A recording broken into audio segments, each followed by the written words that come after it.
Still I Rise. Maya Angelou. Maya Angelou was a well-known American poet and civil rights activist. She was born in 1928 and has lived through some of the worst oppression and inequality for African American people. She published 7 autobiographies, 3 books of essays, several books of poetry, and is credited with a list of plays, movies, and television shows. She received several awards and more than 50 honorary degrees. Angelou is best known for her series of 7 autobiographies, which focus on her childhood and early adult experiences.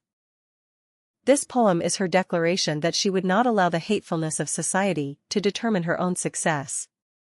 The poem, Still Rise, is not only a determination to rise above society, but was also a call to others to live above the society in which they were brought up.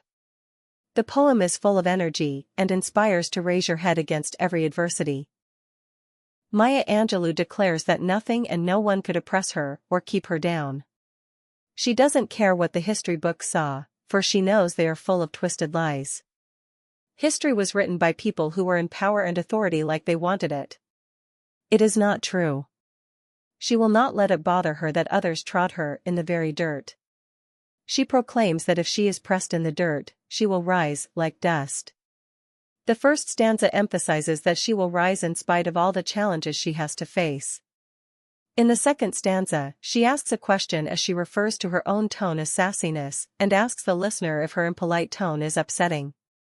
She notices that the people around her in her society are beset with gloom when she succeeds.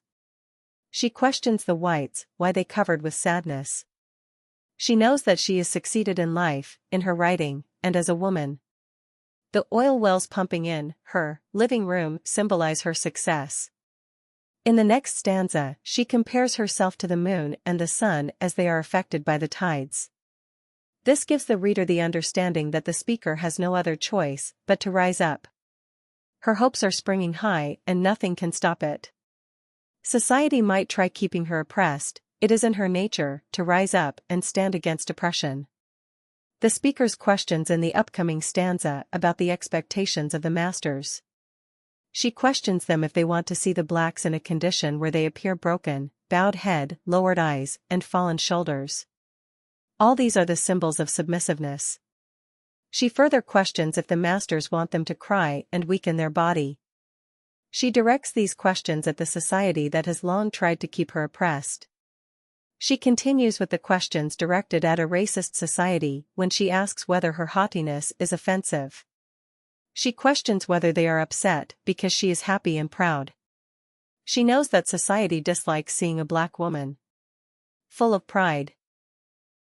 She says, "Don't you take it awful hard," and wants convey that it might be hard for the whites to accept the rising of the slaves. She claims that she has gold mines and she laughs at the success she has found. She is happy about her achievements. In the 6th stanza, she lets society know that no matter what it does to oppress her, she will not stop. She will rise above all the oppressions. She makes it very evident that they cannot affect her by their harsh words, threatening looks, or hatefulness. She is no more scared of all these things. She wants to make it very clear that she will survive in spite of any odd situations. She will rise above all the hurdles. She further adds that as a woman she is of great value. She says that her womanhood and her attractiveness might upset the whites, but she is not affected by any of those. She feels that she is equal all other women, leaving all the differences. In the next stanza she says that slavery is a shameful part of our history. She wants to rise from slavery. She wants to come out of it as it was painful. She wants to rise from the painful history.